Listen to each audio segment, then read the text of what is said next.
حضرت موسی علیه السلام میگه یک شخص جوان نزدش آمد گفت یا رسول الله تو زبان حیوانا را میدونی، زبان یگان حیوان برای من تعلیم ده کو گوش کنم همه حیوانا چی میگن. حیوانا هم به تسبیح خدا مشغول هستند، بین خود بعضی چیزا را میگن، همدیگر را درک میکنن کو من بفهمم یگان عبرت حاصل کنم. گفت موسی رو گذر کن زین هوس که این خطر دارد بسه در پیش پس. عبرت و بیداری از یزدان طلب، نس کتاب از مقال و گفت طلب. حضرت موسی گفت ای برادر آخی خدا جان تماس کنه، تورات نازلین خداوند برات نازل کرده است، بیمار داری از کتاب خدا عبرت بگیری، از کلام خدا عبرت بگیری، تو از زبان حیوانات چی عبرت میگیری؟ این زیان و ضرر داره، میترسم که یگان زیانت میرسه. دماغش سوخت. گفت ای موسی رسول حق تی یأس باشد گر مرا مانع شوی. گفت او کاری خوب نکردی، ولی بعضا گپ حق میگوی و میگن تو او کاری خوب نکردی، تو زبان نمیدونی بخیلی کردی. حضرت موسی به خدا مراجعت کرد. گفت یا رب، گفت موسی یا رب این مردی سلیم سخره کرده استش مگر دیوی رجیم، گر بیاموزم زیانکارش بود ورنه یاموزم دیلش بد می شود. گفت پروردگارا این مرده که شیطان از راه برو ورده است، آخی من ایره اگر زبان تعلیم بتم میترسم که زیانش میرسه، اگر تعلیمش نتم این دماغش سوخت است، دماغو پجر خیس بر رفتینه. گفت ای موسی بیاموزش که ما رد نکردیم از کرم هرگز دعا. حضرت خداوندی گفت ای موسی گفت با آموزش. کافرها بعضا از ما چیزی طلب میکنن برای دنیا شما میتیم اکو با مردک صالحای با آموزش نابود شوخی با اختیاری خود میکنه هر کاری کنه. گفت موسی هین تو دانی رو رسید نطق مرغ سگ شود بر تو پدید. حضرت موسی گفت مایل شکای سرت مونه برم، زبان مرغ زبان سگا را من بعد میفهمید، زبان مرغ و سگا را. بامدادان از برای امتحان ایستاد منتظر در آستان، خادمه سفره برافشاند و فتاد پاره نان جوین آثاری زاد. سحر در همو ایوان پیش ایوان خونش ایستاده است، در بالای صفه نگه داره، سگ نگه داره و مرغا را که گپشون میفهمیده باشم. خادمش برد دسترخوان تکید، در روی دسترخوان خیلی مغز نون میشه واقعی، یا تیکه که نونی جوی بدست اما افتی در ربود آن را خروس چنگرو. گفت سگ کردی تو بر ما ظلم رو.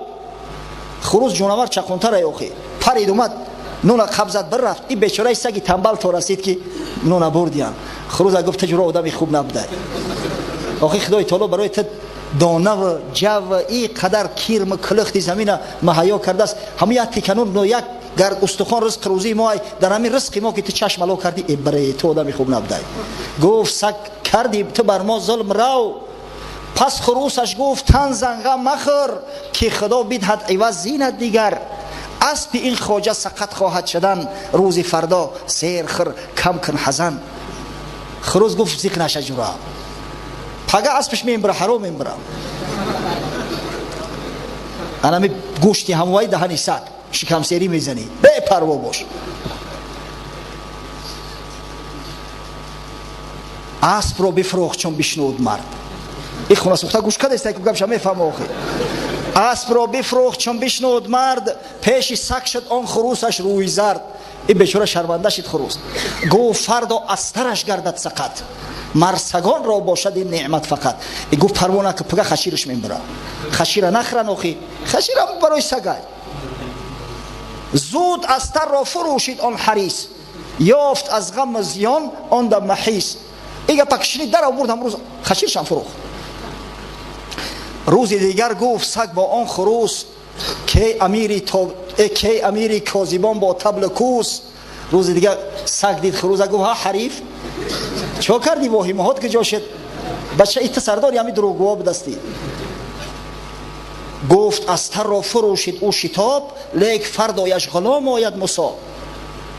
گفت این خونه سوخته آخی استر چخونی کرد برد فروخت عیب من نیست، او استر میم برم در دستی دیگه کس نه که پگه غلامش میم برم اگر هم یک خونه حلالی کنه یکونشی میکرد اگیست انشالله میرسه بط پروانه کن. این شنید او غلامش را فروخت، راست از خسران رخ را برفروخت. شکرها میکرد شادی ها که من رسته و سه واقعه اندر زمان. ایرا که شنید در غلام برد فروخت. با در حضرت موسی را دید گفت دیدی یا موسی تو میگوی زیان داره، اینا سه بلا را از سرم دور کردم. زبان حیوانات را که میفهمم همین بلاها را تیز از سرم دور کردم، خیلی پول درآمد کردم. روزی سالیس گفت سگ با آن خروس کی خروس جاش خا کوتاق جفت. و روزی سیم شد گفت جون مرگ اخی وعدای تو که جاشید هیچ شنیده استیم. گفت فردا خواهد و مردن یقین، گاو خواهد کشت واریس در حنین، گاوی قربانی و مالهای تناک یا گوشت قربانی و نانهای تناک بر سگان و سائلان ریزد سبک. پروانه که گفت پگه خودش میبره خونه سوخته خچه فروخته نتونه. گاو میکشن بعد قربانی میکنن بعد نانهای تناک چپاتی و گردچه میکنن انشالله شکم سیری میخری. گوش بنهاده بدان مردی حریص، میشند او از خروسش این حدیث. او شنیده است که با چی میگفته باشند. چون شنید اینها دوان شد تیز تفت، بر در موسی کلیم الله رفت. جان مو که در کرد یا پیش پیغمبر میدویم یا پیش عالمایی که وارثای پیغمبر هستند، اما در حالت سری و پری نظر مو نمیگیره، پسند نمیکنیم. چه گپای ناشایسته و چه گپای ناباب در حق عالما میگیم. جان که تنگی کرد پیغمبر که زنده به طرف پیغمبر دوید. روحم مالید بر خاک و زبیم که مرا فریاد رزین ای کلیم. بعد سر در خاک شکید که یا موسی با جانم برست که اینم تری خبری پرستیراب شنیدم. گفت تیرش جست از شست پسر، نیست سنت کایدان و پس بسر. برادر گفت مسئلت حل یگانه، اگه تقدیر خدا رفت است. لکل امت اجل اذا جاء اجلهم لا یستأخرون ساعة ولا یستقدمون. او اجل وقتی که آمد تمام دیگه با کسی رخصتی داده نمیشود. لیک در خواهم زینیکو داوره تا که ایمان آن زمان با خود بری. چون که ایمان برده باشی زنده ای، چون که با ایمان روی پاینده ای. من گفت همین قدر میتونم که دعا کنم در حقیقت که در همین آخران لحظات حیات کلمه شهادت بر زبان جاری گرده و با ایمان این دنیای دونه بدرود گویی. زیرا شخصی که با ایمان میرود در حکم زنده های فکری این دنیا را نکه که مسئلت حل خودت خواستی. بعد حضرت مولوی نصیحت میکنن مرگ اسب از سر مرگ غلام بد قضاگردان آن مغرور خام. انما مرگ اسب، مرگ خچیر، مرگ غلام قضاگردان بود. صدقه ردی بلا میگن. لا یرود البلاء الا صدقه. مقصد همین است. دست کی جنبد به ایثار و عمل تا نبیند جاده را جایش بدل. اگر که این دست چیزی داد اگر یا چی نگیره دفعه دیگه بلند میشه و برای دادن هیچ وقت نه. این برادران حاجی سبحانه که مثلا برای ما کابینت جور میکنه، این اگر از این طرف خداوند جای خالگیش پر نکنه هیچ وقت ایست نمیتا. این حاجی سفره که مثلا شیفانر میخره، اگر پروردگاری بزرگ که از این طرف نتش هیچ وقت دستش نمیجنبه و حرکت نمیکنه که شیفانر بخره. میگه شیفانر به خونه خودم میخرم چی در گرمه چی. ببینه دست کی جنبد به ایثار و عمل تا نبیند جاده را جایش بدل. حاجی عیدی بک، حاجی محمد سعید اگر که به شرط از خدای تعالی که نبینم فایده و منفعت چه خیر احسان میکنن در حق علما و در حق فضیلا. تا نبیند کودکی که سیب هست او پیازی گنده را ندهد زیده است. اینم یک کودک در دستش یک پیازی کونی باشه ریپ چتیلوک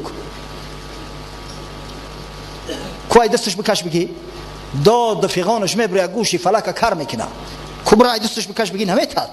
یا سیوا که سرخی نازنین بیار بگو که ما سیوا میگیره و خودش پیازا میپرتویا.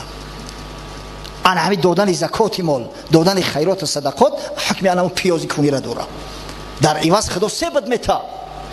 ای برادر عزیز این قصه ها برای اون است که ما و شما عبرت بگیریم. تا نبیند کودکی که سیب هست او پیازی گنده را ندهد زیده است. آن که بدهد به امید سودها او خدای است، او خدای است، او خدا. یک سلام نشنوی ای مرد دین تا نگیرد آخرت آن آستین. پس در دادن صدقات، در کردن خیرات باید که برادران با همدیگر سبقت داشته باشیم. مسلمان‌ها با همین رفتار و با همین کردارشو معروف و مشهور عالم هستند. راستی من میخواستم درباره اسخیا شخصای سخاوتمند حکایه ها براتون کنم، درباره بخلا مردم بخیل مرده قصه و حکایه ها براتون کنم. اما افسوس و صد افسوس که وقت مو امکانیت نمیده. حالا ان شاء الله وقتی که قصه حضرت جبرئیل گفتیم اومدیم در زکات رسیدیم، با در موضوع زکات ان شاء الله صحبت میکنیم. چیزایی را که در عید جمعه گپ نزدیم ان شاء الله در اوجا پر و کامل میکنیم. زیرا قصه های شنوندنی باب حدیث های بسیار بسیار پرجاذبه و صحیح پیغمبر صلی الله علیه و سلم در این موضوع به نهایت زیاد هستند. الحال از بس که سال خونیش فرا رسیده ایستاده است، من همین 10 دقیقه دیگه مونده است در موضوع ترغیب و تشویق علم دانش میخواهم که اندکی به شما صحبت کنم. علم درجه و منزلت بی‌نهایت بزرگی در اسلام دارد برادرای عزیز. علم دانش شخص هم در دنیا آبرومند با عزت میکنند، هم فردا روز قیامت. شخص عالم و دانشمند برای همه لازم است، برای همه کشور لازم است. بزرگ میفرماید دانا به هر دیار عزیز و مکرم است، دانا به هر دیار عزیز و مکرم است، لعنت بر آن دیار که دانا بود عزیز. دانا در هر دیار عزیز و مکرم است، لعنت بر دیاری که دانا در اوجا کم یافته. عزیز به معنای کم یافته میشود، نادر هم میشود. از این خاطر برادرای عزیز در تعلیم تربیت فرزندا کوشا باشه. فرزندا باید که فعال باشند. همین ما نمازخوانا بیای نمونه عبرت شویم. ما نمازخوان و فرزندانمون در مکتب فعال باشند. بچهای نمازخوان، طالب علم ها، دانشجوها اگر در درس فعال باشند زبان ما درست‌تر می شود. متاسفانه وقتی که مجلس معرکه ها می شود مردم مسلمان طعنه میزنند که مسلمان ها چی اختراع کردند، مسلمان ها چی کار کردند. فقط به همین نماز خواندن آیا کار بود می شود؟ اگر ما صاحب علم دنیوی نباشیم حقیقتا هم همیشه در زیر ظلم و در زیر استثمار دشمنای اسلام باقی میمونیم. از همین خاطر مسئله علم و دانش به نهایت مهم است. خداوند متعال در قرآن عظیم شان با پیامبرش محمد صلی الله علیه و سلم امر کرد قل رب زدنی علما. ای حبیبی من دعا کن بگو که پروردگارا علم مرا زیاد کن. پیغمبری که ببینه صاحب علوم ظاهر و باطن است با خداوند امرش میکنه که دعا کن پروردگارا علم مرا زیاد کن.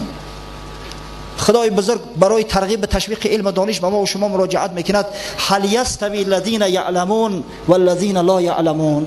آیا برابر هستند؟ آیا میدانند؟ آیا در یک پایه هستند کسانی که میدانند و کسانی که نمیدانند؟ لا یستوون. هرگز اینا برابر نمیشن.